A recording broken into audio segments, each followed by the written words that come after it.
Why are so many good successful men are getting pulled into relationships that feel like a devastating storm?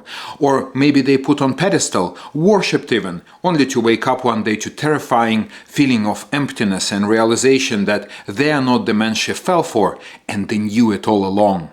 They spent years trying to win her, fix her, control her, but in the end, they're the ones who are left exhausted, bitter, and emotionally stranded. And here's the thing.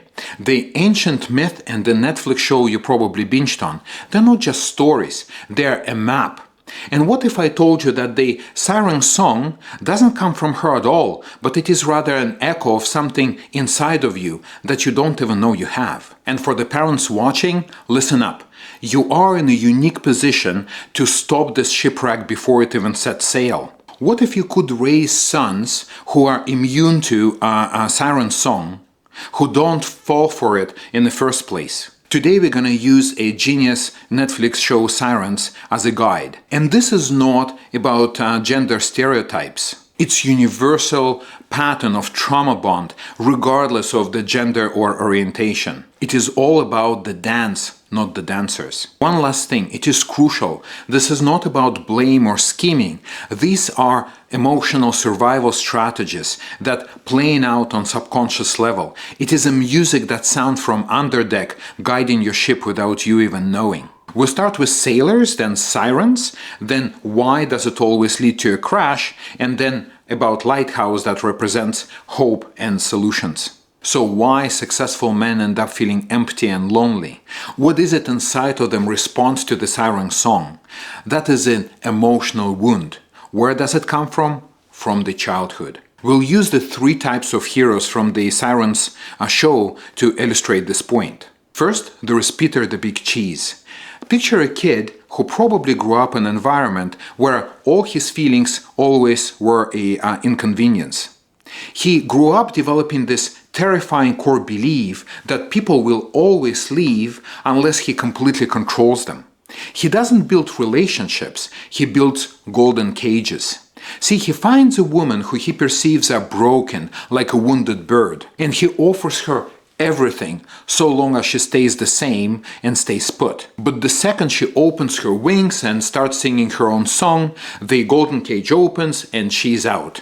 Exactly what happened to Kiki at the end of the show and to her bird in the beginning. And see, he doesn't even notice Simone until he realizes that she is also maybe a wounded bird that can perfectly fit in his golden cage. Kind of in a way, I think he is emotionally stuck at the age of being toddler, so he's looking for younger women who kind of represent his mother, how he saw her when he was that young. So he has no idea how to relate to mature women. Then there is Ray, the nurse. He probably became an adult way too soon because his parents were preoccupied with their own thing and they were a mess, so he had to parent them. So he developed this terrifying core belief that as long as I am perfectly useful, I cannot be discarded.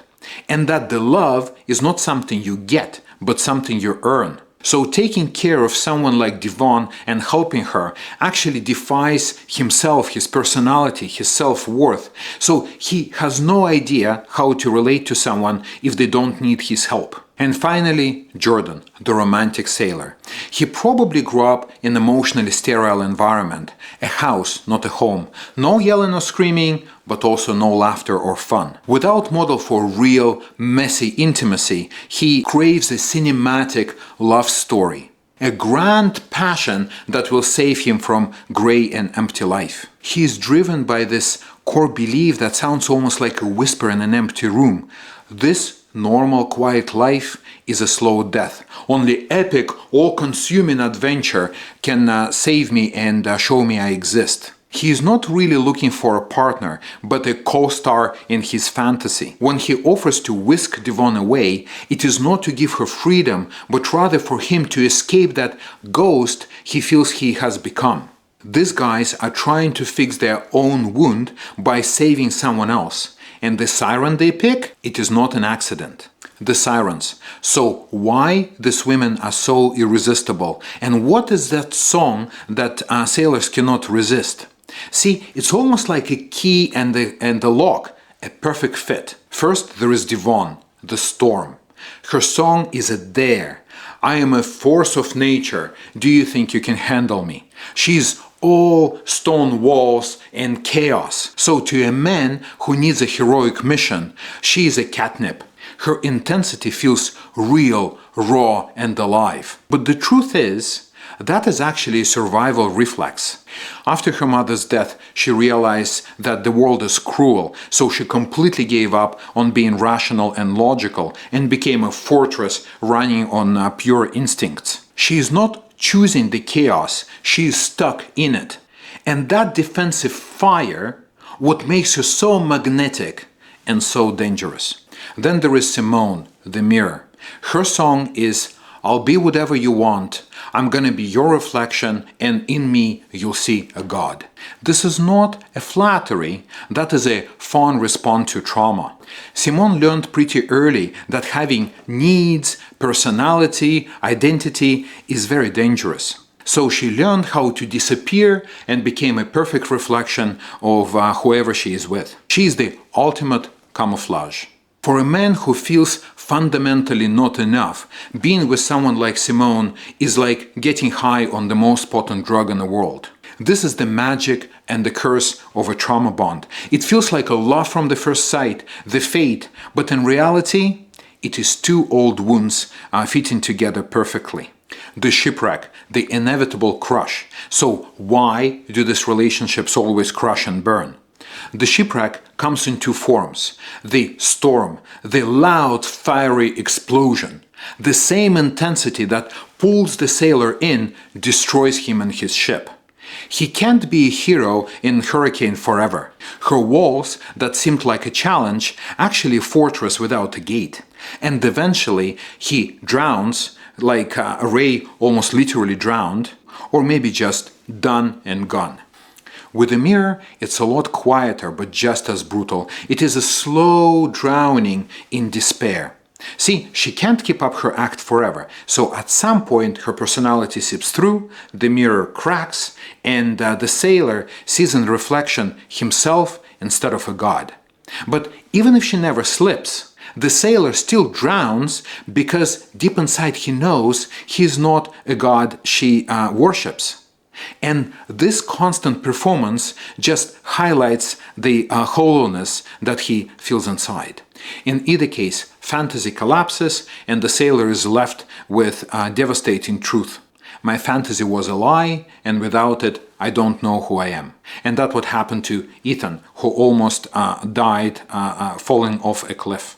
In a way, it was easier for Ethan to poison himself to death or maybe fall off the cliff than accepting this truth. The lighthouse, the hope. So how do you break the spell? How do you find your way home? The myth offers us two options. One, Odysseus, who tied himself to a mast and suffered through it. He basically white-knuckled his way past Sirens. This is exhausting and probably unsustainable. The second were the Argonauts, who brought along with themselves Orpheus, the musician, who essentially played an even better song than the Sirens, so the sailors didn't even notice the Sirens' island. You don't need more willpower, you need a better song. And that song comes from healing your own wounds and knowing you so well that the old music doesn't have any power over you. For the sailors, it starts with heroic tact of realizing that your heroism is actually a coping mechanism to deal with your old wounds. To be honest with yourself, to build relationships based on mutual respect. To help a little, I created a free handout. You can download it in the comments to identify what kind of sailor are you and give you some ideas. For the Sirens, it's not about blame. It's about compassion, that part of you that learned to sing to survive. And I have a handout for you too, so please download and let me know what you think about it. And there is another handout for parents too, where you can see what you can do to help your sons to develop better songs from the start. In a nutshell, when your sons face a difficulty, instead of tell them to toughen up, you start with acceptance. This is hard, this is tough. Let's see what you can do and I'll be there by your side to support you. And the most important thing, lead by example. It's hard to teach kids something you don't know yourself. So if you struggle with your relationships, maybe go see a couples therapist. Treat your partner with respect, and then your sons will follow your footsteps. Any change starts with awareness and acceptance. And in the end, the sailor's most heroic journey is not to save the siren from the rocks, but to have courage to face his own internal music. Congratulations, you completed step 1, watching this video. Step 2, download the free handouts. Step 3, leave me your email so I can inform you when I publish much deeper book on this topic, Sirens and Sailors. Thank you very much for watching. Come back for more.